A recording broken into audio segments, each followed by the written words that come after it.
Olá, telespectadores da TV Assembleia. Começa agora mais um Frente a Frente. Hoje aqui conosco a advogada Andréa Alfama, que atua na acusação do caso Joana Mendes.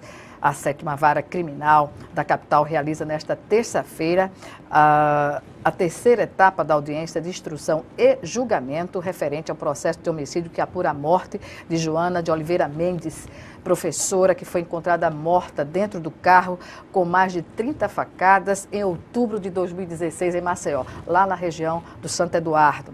Serão ouvidas testemunhas e o acusado do crime, Arnóbio Henrique Cavalcante Melo, ex-marido da vítima. A audiência terá início às 2h da tarde desta terça-feira no Fórum do Barro Duro, sendo conduzida pela juíza Lorena Sotomayor. E estamos aqui, claro, com a advogada Andréa Alfama, que vai nos falar sobre o caso e quais são as expectativas para essa etapa, nessa terceira etapa da audiência de instrução e julgamento. Bem, eu agradeço à advogada Andréa Alfama e pergunto, doutora Andréa, qual é a peculiaridade desse caso, a seu ver? Em primeiro lugar, boa tarde, Gorete. Obrigada pela oportunidade de estar aqui esclarecendo para a população sobre o caso de Joana Mendes, né? A peculiaridade desse caso é a barbaridade, a violência, a crueldade que foi perpetrada contra uma mulher, né? E o crime em si é um crime muito chocante.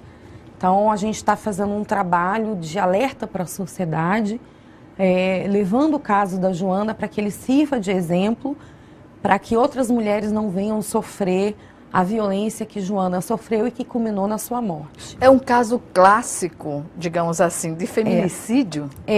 A legislação sobre feminicídio ela é relativamente nova, ela é de 2015. O tipo penal, que a gente chama, no direito penal, chamado feminicídio, ele não existia, né? Então é considerado um crime hediondo. Graças à sanção da presidenta Dilma Rousseff à época, o feminicídio passou a ser considerado um tipo penal e crime hediondo. Então, o caso da Joana Mendes já se enquadra nessa situação de feminicídio. E é um caso clássico também do ponto de vista da questão de, num ato passional ou não, se dar cabo a uma relação que não é aceita por uma das partes, geralmente pelas mulheres? Bom, vamos lá, esclarecer aqui alguns pontos. Essa questão, a literatura jornalística, digamos assim, usa muito esse termo do crime passional. Exatamente. Aí quando a gente vai para o aprofundamento do estudo, não existe, em primeiro lugar, a figura do crime passional no direito. Só uma parte, doutora Andréa, a imprensa noticiou assim: uma história de amor marcada por agressões físicas, ameaças e um pedido iminente de separação custou a vida de Joana Mendes na tarde daquela quarta-feira, dia 5, em Maceió. Como a senhora vê uma notícia sendo colocada dessa forma? Em primeiro lugar, eu acho que quem ama não mata. Essa é a primeira colocação, quem ama não mata, né? Então é uma denominação errônea que se utiliza, crime passional. Né? Esses crimes são motivados por misoginia, machismo, possessividade, o homem achar que é um ser que está acima da mulher. Né? Você não ouve falar que o feminismo mata, mas o machismo mata todos os dias. A cada 5 minutos uma mulher é agredida no Brasil, a cada 11 minutos uma mulher é estuprada, né? A cada 2 horas, se eu não me engano, uma mulher é morta. Então, você não vê esses índices em relação a homens quando você parte para a questão da violência doméstica. Morrem mais homens do que mulheres no Brasil, mas em decorrência de outras situações de violência que não a violência doméstica. Mas quando você parte para o índice de mortes de mulheres, a violência doméstica ganha disparado. Então o machismo mata. Não existe essa figura do crime passional no direito e é uma denominação equivocada que se utiliza. Que favorece a defesa do acusado? Que favorece, inclusive, a defesa dos acusados quando estes homens cometem esses crimes. Né? Eu era tão doente de amor que eu matei. Eu perdi a cabeça. Quem ama não mata, o amor não mata. Né? Isso precisa ficar bem claro para a sociedade. Não existe a figura do crime passional. Esse é um termo que eu venho combatendo assim, de forma veemente, para que se não utilize mais essa história de crime passional. Para justificar barbaridades como essa, né? Para justificar barbaridades como essa. Não tem justificativa o cometimento de uma barbaridade como essa. A senhora tem a formação de advogada da família, da vara de família? Eu advogo na área de família, causas cíveis. Como a senhora chegou à área criminal, nesse caso específico? Então, eu era advogada da Joana. A Joana foi minha colega de faculdade e quando ela se viu nessa situação de violência, ela me procurou pedindo orientação do ponto de vista jurídico e eu prontamente passei a acompanhar o caso de Joana, né? Ela já vinha sofrendo várias agressões por parte do ex-companheiro, agressões morais. A gente suspeita que ela foi vítima de agressão física, não tenho como confirmar isso, mas a família fala que às vezes ela chegava com hematomas pelo corpo e a família perguntava e ela disfarçava, mas violência moral e psicológica, ela era vítima, isso é um fato concreto. E aí, quando ela me procurou, eu passei a acompanhá-la, né? E aí eu a orientei à época para que nós fôssemos até a delegacia para ela solicitar uma medida protetiva com base na Lei Maria da Penha para garantir a integridade física dela e dos filhos. E nós obtivemos na época, isso foi em dezembro de 2015, tá? Que essa medida protetiva foi obtida. E o réu, por ser uma pessoa com poder persuasivo muito grande, aquela pessoa que tem um poder de convencimento muito forte e não aceita não como resposta, por volta de 2 meses depois, ele a convenceu a retirar, a solicitar que fosse suspensa a medida protetiva. Essa situação é recorrente em casos em que termina na condição de um feminicídio? É recorrente. É recorrente porque a mulher ela não acredita que o seu companheiro seja capaz do cometimento de um ato de violência. E eu digo aqui, é capaz. É capaz. Os casos estão aí aos montes para nos mostrar, né? A mulher, pela questão da afetividade, questão patrimonial, uma vida inteira que passou do lado de um companheiro, tem filhos, geralmente. É o caso. Que foi exatamente o caso de Joana. Ela não acredita do fundo do coração que aquele companheiro, que foi uma pessoa que dividiu tantas alegrias uma vida inteira, seja capaz de se virar contra ela a ponto de atentar contra a vida dela. A mulher normalmente não acredita, mas o homem que é violento, que bate, ele bate uma vez, ele bate 2, ele bate 3, ele agride verbalmente, ele comete a violência do ponto de vista patrimonial, até chegar ao ponto de se cometer o feminicídio. Acontece e acontece muito. Muitas vezes essa violência, ela vai para um grau ascendente, não é? Ascendente. Mas começa também de uma forma, muitas vezes até sutil, não é? Desqualificando a companheira. A violência, geralmente, ela começa de uma forma sutil e velada. Tá? De acordo com a Lei Maria da Penha, nós temos 5 tipos de violência que são cometidos contra a mulher. A violência física, psicológica, patrimonial, sexual e moral. Então, a violência psicológica é aquela questão da tortura psicológica, que geralmente os companheiros fazem com as suas companheiras. Tipo, se você eu não for, você não vai. Querer proibir a mulher de sair de casa, né? Querer estar com ela em todos os locais em que ela vai. A violência moral, aí daí da violência psicológica, parte-se para a violência moral, começa com xingamentos, ofensas, você é doida, você tá louca. Geralmente começa assim, né? Aí quer colocar a mulher numa situação de vulnerabilidade tal que ela começa a se perguntar, será que eu estou louca mesmo?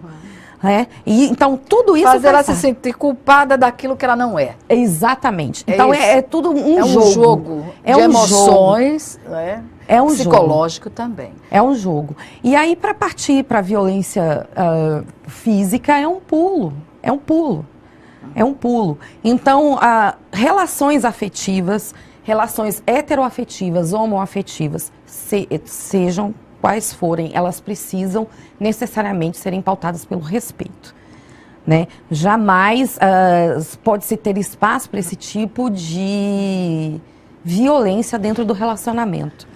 Voltando, o que lhe chamou a atenção para assumir uma causa dentro da criminalística, né, criminal, quando a senhora tinha essa experiência da vara de família, que não deixa de ser uma consequência, né? Não deixa de ser uma consequência. É uma consequência infeliz, mas é uma consequência. Peguei o caso da Joana porque ela era minha cliente. Conheci a Joana há muitos anos, ela fez faculdade comigo. Eu acompanhei a trajetória de Joana até que culminasse nessa tragédia infeliz. Então, por uma questão de justiça, por ela, pela família, pelos amigos, eu decidi acompanhar o caso. Pois no momento em que a tragédia se confirmou, a Joana, ela pretendia sair de Alagoas, não é? Pretendia sair do estado, ela queria ir para o estado de Alagoas. Estado de Minas? Ela queria ir para Minas Gerais, porque uma das irmãs dela mora no interior de Minas Gerais, mora em Viçosa, e aí ela queria ir para recomeçar a vida com os 2 filhos. Né? Ela tinha 2 filhos, um mais velho de um outro relacionamento, e o caçula, que era filho dela e do assassino. Era um filho deles, com 2 anos e meio. Essa proximidade que culminou ao crime, ela existia antes ou foi algo inesperado?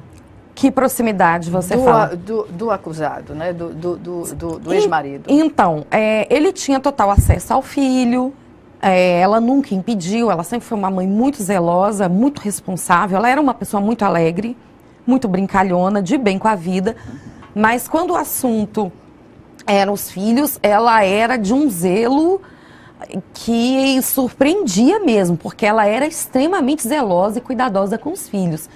Então, ela sempre teve o cuidado de permitir a convivência do pai com o filho mais novo, mesmo quando eles não estavam juntos. Até que na época da medida protetiva, ela ficou aflita, porque ela falou assim para mim: Andréia, como é que vai ser? O meu filho não vai poder ver o pai. Eu falei: temporariamente não, mas é para garantir a sua segurança e a segurança dele, porque a gente não sabe o que está para acontecer. Então, isso aqui é para garantir a segurança de vocês. Mas aí depois eles se reconciliaram. E ela nunca obstou a convivência dele com o filho. Nunca.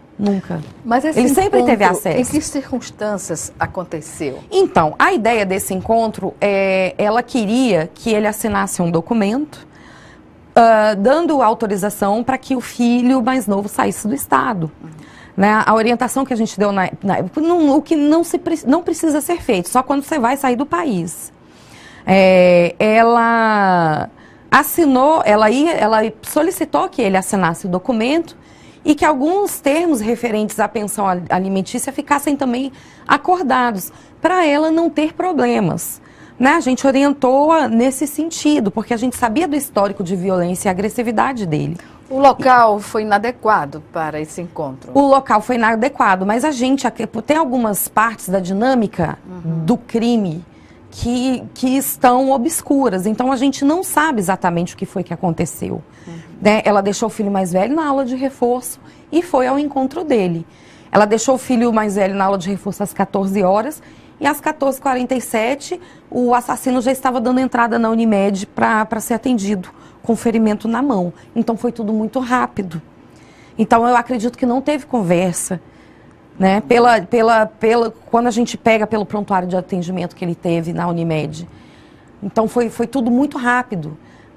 O crime ocorreu nas proximidades ali do Santo Eduardo, que era onde o filho fazia reforço, e onde o assassino residia. Foi muito próximo, tudo estava muito próximo. Tudo muito próximo. Próximo do local onde o filho dela foi fazer aula de reforço e onde o assassino morava. Né? Ela deixou o filho às 14 horas na aula de reforço e foi ao encontro dele. E às 14h42, de acordo com o prontuário da Unimed, ele estava dando entrada na Unimed com um ferimento na mão produzido pelas lesões que ele provocou na Joana. Pois bem, a gente vai retomar essa questão no próximo bloco e em menos de 1 minuto o Frente a Frente está de volta. Até já.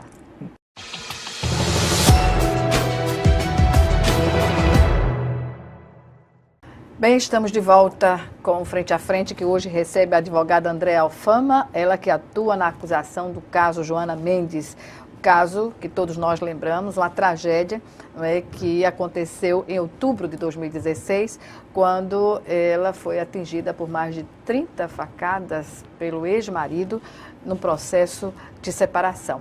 E nesta terça-feira, a 7ª Vara Criminal da capital vai realizar a terceira etapa da audiência de instrução e julgamento referente a esse processo de homicídio, não é? E que a gente agora discute com a advogada Andréa Alfama.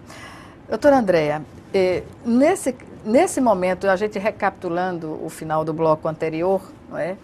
O que chamou a atenção, a senhora me disse, e está nos autos e divulgado pela imprensa, é o fato de documentos da vítima ter desaparecido. Desapareceram alguns documentos da vítima, não é? Então, o que caracteriza, a seu ver, esse fato? Uma postura deliberada do réu para dificultar a identificação da vítima, tá? Porque a carteira foi subtraída da bolsa. 2 dias após o crime, eu acompanhei todo o trabalho na produção de inquérito da delegada Rebeca Cordeiro, por sinal, uma das delegadas mais competentes aqui do estado de Alagoas. Quero deixar aqui um abraço para a doutora Rebeca, que conduziu o trabalho de uma forma brilhante, digna, muito correta. E eu lembro que 2 dias após a cena do crime, após o crime, a doutora Rebeca me chamou na delegacia e nós fomos verificar juntas a bolsa da Joana. E aí eu falei, doutora Rebeca, a Joana não anda sem documento, não andava sem documento. Por ter 2 filhos pequenos, ela andava com os documentos dela e das crianças. E a bolsa foi encontrada dentro do carro, mas não tinha carteira. E aí eu falei, doutora Rebeca, tem alguma coisa errada. E aí a gente foi entender depois. O assassino subtraiu a carteira dela. A carteira apareceu? Apareceu na casa dele, na garagem da casa dele. Um tio que achou e depois entregou para o pai de Joana. Ele subtraiu a carteira, tinha uma quantia razoável de dinheiro dentro da carteira dela que permaneceu lá. O que leva a gente a concluir, isso é uma conclusão minha, que ele subtraiu a carteira com o único fito de dificultar a identificação da vítima. Então, tudo muito bem pensado, tudo muito bem arquitetado, porque a carteira estava na garagem da casa dele e foi localizada pelo tio, assim como a arma do crime, né? Uma faca de 30 centímetros. Estava com a extremidade quebrada, toda suja de sangue, foi encontrada numa parte da garagem e a carteira foi encontrada em outra. A partir de então, dessas evidências, não é, o que restou acusado diante desses fatos? Ele alega que não se recorda de nada do que aconteceu no dia, né? Essa é a alegação, de que ele não se lembra de nada do que aconteceu. E amanhã vai ser uma oportunidade, óbvio, ele tem o direito de ficar calado, se ele não quiser falar, ele não fala, mas amanhã vai ser uma oportunidade para a gente tentar entender, ouvir dele o que o motivou a cometer tamanha barbaridade, o que passou pela cabeça dele. Eu tenho minhas dúvidas se ele vai de fato falar. Essas alegações amenizam a pena do acusado? Não ameniza. A alegação de que ele não se recorda do que é uma perda de memória muito seletiva, digamos assim, né? Porque ele não se lembra de detalhes do dia, mas no cometimento do crime ele se lembrou meticulosamente de fazer tudo para dificultar a identificação da vítima, levou a carteira, levou a faca para a casa dele, né? Só que ele não contava que fosse ser descoberto, eu acredito. Qual é a expectativa desta terceira etapa da audiência para a instrução desse processo e julgamento? Bom, a audiência, nós ouvimos as testemunhas de defesa e acusação, e as testemunhas que são requeridas pelo juízo, né? Para tentar entender um pouco mais do que aconteceu no dia do crime, porque ele teve acesso a outras pessoas após o cometimento do crime, ele foi ajudado por familiares, né? Tem o policial da ação no dia que descobriu o corpo de Joana, ele vai depor. Então, a gente vai poder entender melhor o que foi que aconteceu. É uma instrução, digamos assim, é uma audiência definitiva ou haverá uma outra audiência de instrução? Não haverá outra audiência. Essa é a final? Essa é a final, tá? Ela foi dividida em 3 etapas, porque é a fase de oitiva das testemunhas. Então, nós estamos ouvindo as testemunhas que têm conhecimento de fatos sobre o crime, que têm conhecimento sobre as situações que envolviam a violência no relacionamento deles, né? Sobre o perfil do acusado. Então, tudo isso nós estamos trazendo à tona para poder construir os elementos. Para a pronúncia ou impronúncia do réu. Isso, para solicitar. Solicitar. Aí a decisão é da juíza, mas a decisão final vai à júri. Né? Mas nós precisamos formular elementos convincentes. Qual é a expectativa de prazo para a conclusão até o julgamento desse caso propriamente dito? Então, a gente ouve falar que a justiça é muito morosa, que demora muito. Às vezes você vê casos que aconteceram há 10 anos atrás, vindo a julgamento agora. Mas este caso, ele tem uma peculiaridade porque, por se tratar de feminicídio, né, os casos de feminicídio estão sendo julgados mais rápido. Tem uma prioridade? Eu não sei nem te dizer se é uma prioridade, né, mas... As pessoas envolvidas dão mais celeridade. Tanto o Ministério Público como a 7ª Vara, na pessoa da doutora Lorena, então... segue-se todos os ritos, todos os prazos processuais, mas o processo não está parado, tá? Ele está seguindo com uma razoável celeridade, o que é do nosso maior interesse. O acusado continua preso. Continua preso, porque a família precisa virar essa página, né? Foi uma brutalidade muito grande cometida contra a Joana. Então, a família precisa virar essa página para seguir o caminho, seguir a vida, né? Porque enquanto não há esse julgamento, e eu acredito que para todas as famílias que são vítimas de violência, que perdem seus entes queridos em decorrência da violência, enquanto não ocorre um julgamento, a vida parece que fica em suspenso, né? Você não consegue seguir. A necessidade de se fazer justiça é muito latente nessas famílias. E, obviamente, na família da Joana também. E os amigos, enfim. Doutora, há um dado específico aqui que, após desferir as facadas, né, o acusado fechou o vidro do carro, também saiu do automóvel, fechou a porta do banco traseiro onde se encontrava e fugiu.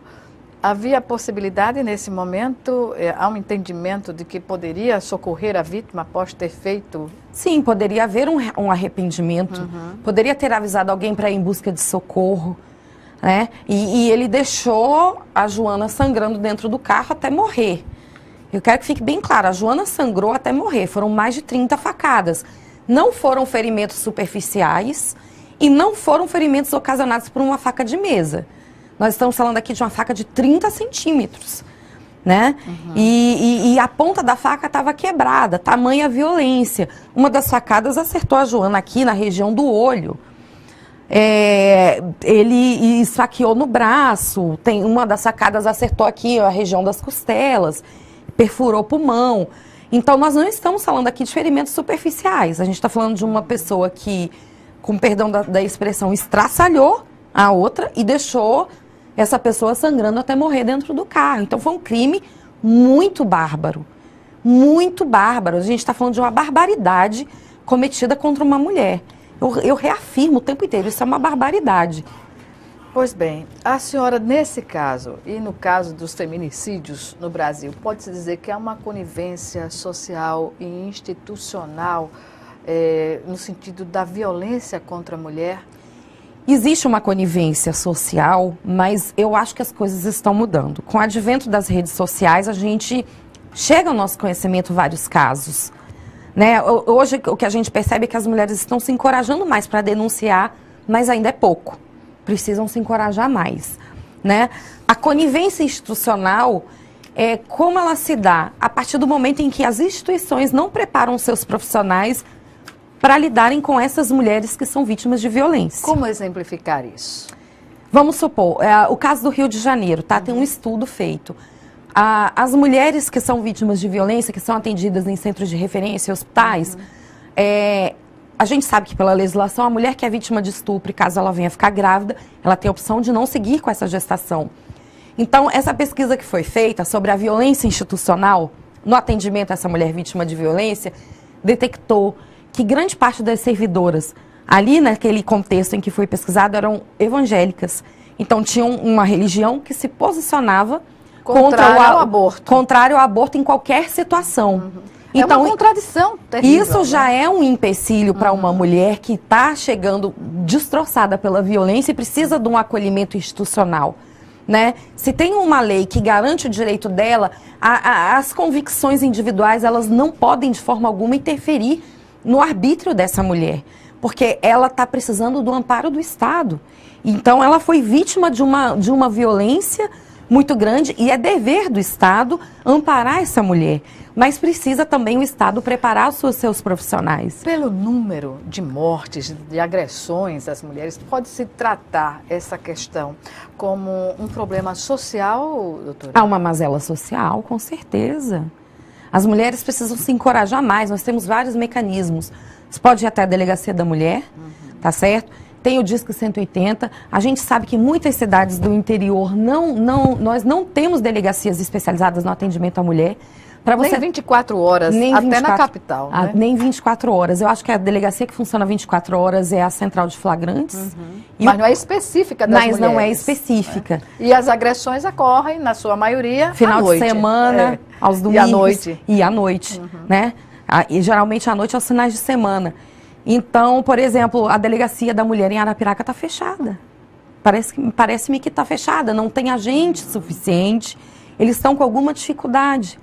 A dificuldade que pode ser resolvida como uma prioridade. Precisa, precisa ser resolvida como uma prioridade. Né? Se você pega ali na região do Agreste, a única delegacia especializada no atendimento à mulher, essa delegacia não pode fechar, ela tem que ficar aberta. Nós temos casos no interior, sai um dado estatístico da Secretaria de Segurança Pública sobre os atendimentos na delegacia para as mulheres que são vítimas da Lei Maria da Penha. Tem cidade no interior que está ao número 0.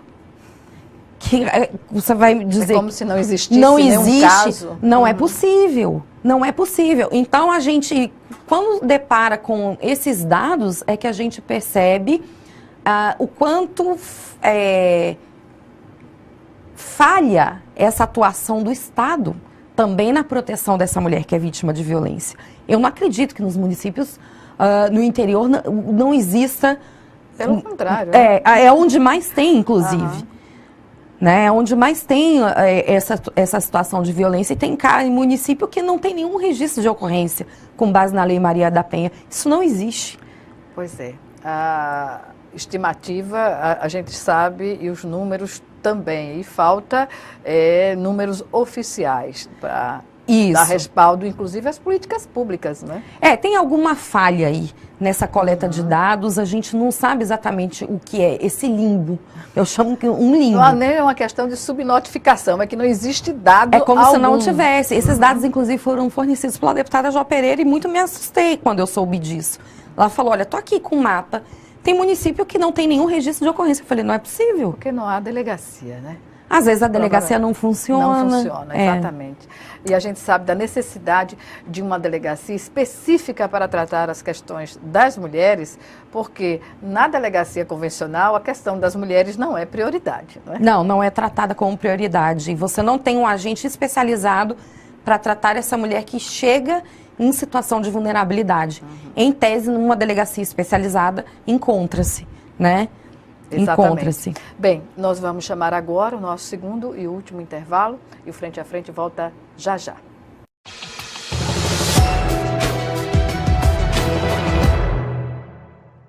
Estamos de volta com Frente a Frente, que hoje entrevista a advogada Andréa Alfama, que atua na acusação do caso Joana Mendes, que todos nós lembramos, a tragédia que levou à morte dessa professora, que levou mais de 30 facadas do seu ex-companheiro, ex-marido, e por estar separada, por manter uma separação. Doutora, a gente fala agora sobre os 13 anos de vigência da Lei Maria da Penha e os números de mulheres mortas, não é, nessas circunstâncias só têm se multiplicado. Como a senhora vê essa questão e se é possível prevenir assassinato de mulheres nessas condições? Bom, eu acho que houve um aumento no número de ocorrências em relação à violência doméstica, fruto da Lei Maria da Penha e desse processo de conscientização pelo qual a sociedade está passando.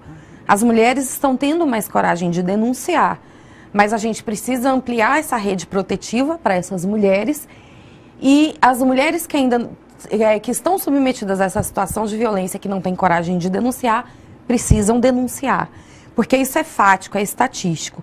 Quanto menor o índice de escolaridade, quanto maior o índice de pobreza, quanto menor o índice de esclarecimento, maior a chance dessa mulher se tornar uma vítima em potencial da violência doméstica, que culmina, inclusive, no feminicídio. A Lei Maria da Penha veio... Uma das melhores do mundo. É uma legislação avançadíssima exatamente. Em termos de proteção à mulher, né? Ela precisa ser cada vez mais difundida. As mulheres precisam entender que tem um arcabouço ali legislativo que lhe protege, né? O Estado precisa implementar com maior efetividade.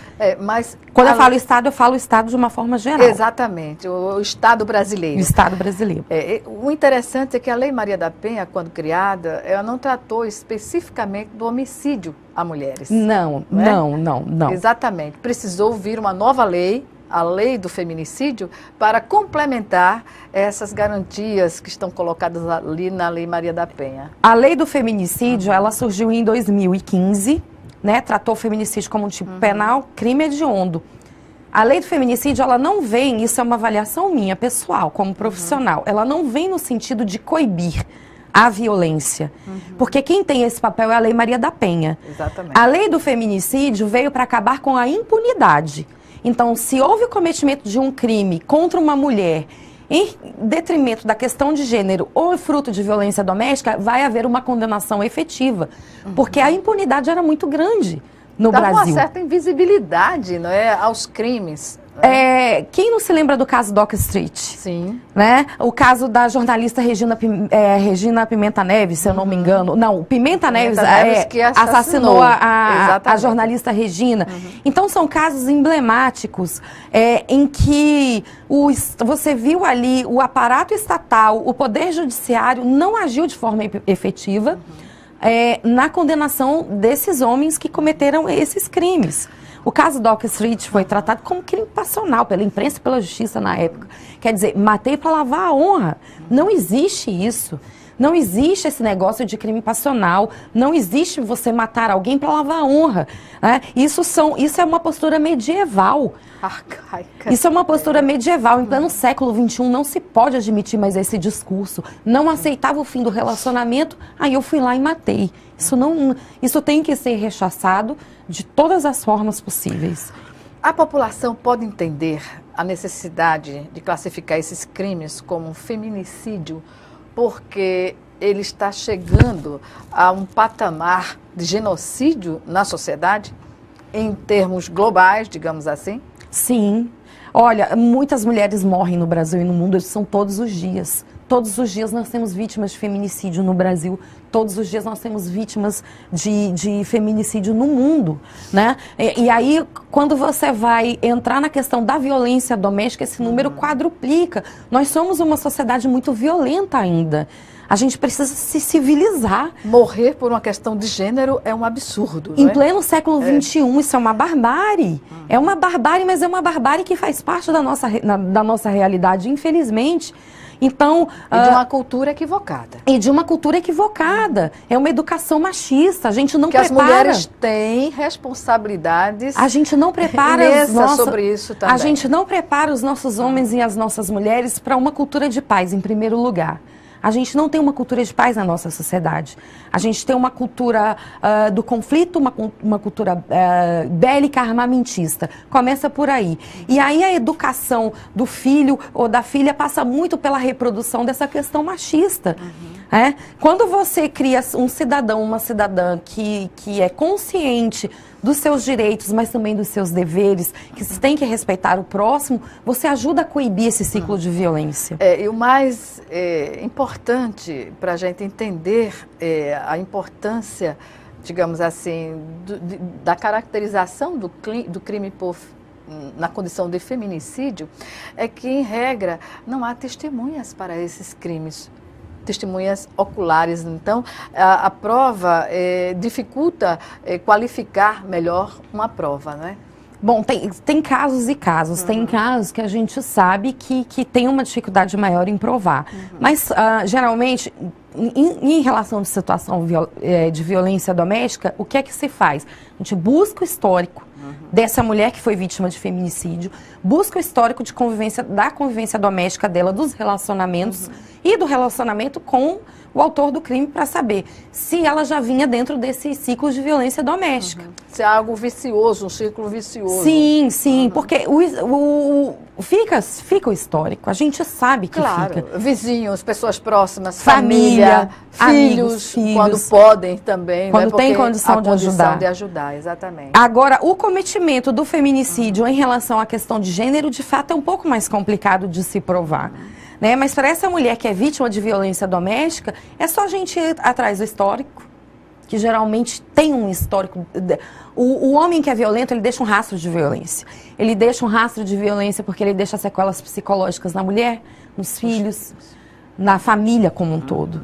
Então, a violência, ela deixa rastros, invariavelmente. Esse tipo de violência deixa rastros. Doutora, qual é a expectativa de se fazer justiça quando, na maioria, no Brasil inteiro, essa questão da impunidade é algo que aflora não só na parte criminalística, né? A gente observa no todo da composição do tecido social, político, da população, da sociedade. Essa questão da impunidade, ela para gente que atua na advocacia, pelo menos, eu costumo brincar, advocacia é o seguinte, é 3 dias de raiva para um que dá certo.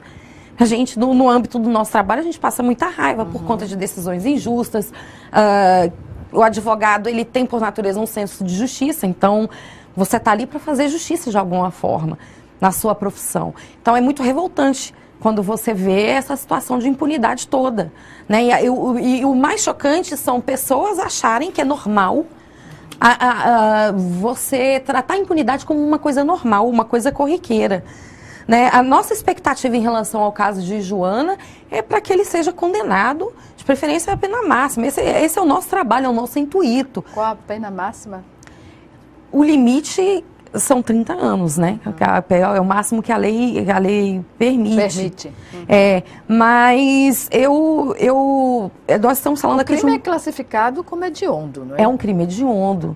Nós estamos falando de uma pessoa perigosa, nós estamos falando de uma pessoa misógina. Ele tem um histórico de violência, ele tem mais de 20 ocorrências policiais registradas contra ele por histórico de agressão e ameaça. Maria da Penha são 4. Uma de uma ex-companheira, uma da mãe da filha mais velha, uma de uma prima que foi agredida na porta de uma escola grávida de 9 meses e uma da Joana. Em que pese nenhuma ter virado o processo, ele não foi condenado. Mas quando você pega o histórico de ocorrências policiais, é latente que nós estamos falando de uma pessoa que não tem preparo para conviver em sociedade, porque é uma pessoa violenta, muito violenta, agressivo, violento, misógino e machista. Eu falo isso aonde eu vou. É o perfil do assassino. E igual a ele, tem vários. São vários. Isso aqui eu não estou fazendo nenhuma ilação, são dados retirados do processo, que está em trâmite na 7ª Vara. Estou falando com base que a gente chama popularmente de capivara, quando você puxa a ficha corrida de um cidadão. Eu estou falando isso com base na capivara dele, na ficha corrida desse cidadão, e o histórico de personalidade, de agressividade, o próprio relato dos parentes de Joana, as situações que ela enfrentou. Então a gente está falando de uma pessoa violenta mesmo. É um caso, não deixa de ser um caso emblemático. É um caso emblemático. É um caso emblemático. Que envolve, na verdade, a consciência de defesa e de acusação. Qual é a expectativa que se tem para um veredito, digamos assim? A nossa expectativa é que, acho que no mais tardar no próximo ano, ocorra o júri. Né? O nosso trabalho é para que no máximo no próximo ano aconteça o julgamento. E trabalhar Mas essa audiência desta terça-feira, ela vai ser determinante nesses aspectos, não? Pela oitiva, né? Sim. Pela oitiva das testemunhas, sim. Mas ainda tem diligências ocorrendo. Paralelamente. Paralelamente, por designações da juíza, solicitações, enfim. São situações que a gente ainda está levantando dentro do processo, né? E é uma fase do processo e está transcorrendo na mais absoluta normalidade, né? Mas a nossa expectativa é para que o júri ocorra no mais tardar no próximo ano e que ele seja condenado. É de se salientar aqui a agilidade da justiça nesse caso, né? Porque a morosidade é o que predomina, não só num processo como esse, porque a gente sabe de outros processos que levaram muito mais tempo, não é? É verdade. Eu não sei se eu tenho tido sorte, mas até hoje aqui na minha atuação não tive nenhum problema em relação a esse caso, né? Tem andado relativamente rápido. E eu quero que fique de alerta essa situação do caso Joana Mendes para todas as mulheres que se encontram atualmente em situação de violência. Criem coragem e denunciem. Saiam dessa situação de violência, porque a vida de vocês não tem preço, né? Hoje nós estamos aqui falando de um caso de uma mulher que deixou 2 crianças órfãs, que não acreditava do fundo do coração que o ex-companheiro fosse capaz de cometer uma violência contra ela, e cometeu. Então, eu levo esse caso da Joana muito mais como um alerta para que essas mulheres rompam o ciclo de violência, denunciem. E do anonimato e do silêncio, anonimato. Né? Disque 180, vá até a delegacia da mulher, procure um advogado, mas rompa com esse ciclo de violência para que não seja mais uma vítima. Porque é muito triste você lidar com uma situação tão bárbara como essa. Então, hoje a nossa batalha é para que não aconteça mais. Pois é. Fazer justiça, no caso da Joana, e batalhar para que mais mulheres não sejam vítimas de violência. Mulheres vítimas e famílias sequeladas para o resto da vida. Para o resto da vida. É verdade. Bem, eu agradeço a participação da doutora Andréa Alfama. Eu que agradeço. Aqui no Frente a Frente. Infelizmente, nosso tempo chegou ao fim. Obrigada pelo convite, pela oportunidade. É uma honra estar aqui com vocês. Agradeço de coração a chance de poder esclarecer melhor sobre o caso e alertar as mulheres sobre essa mazela social que é a violência contra a mulher. Muito obrigada. Obrigada. Obrigada a você também que nos assistiu e até o nosso próximo encontro aqui, Frente a Frente.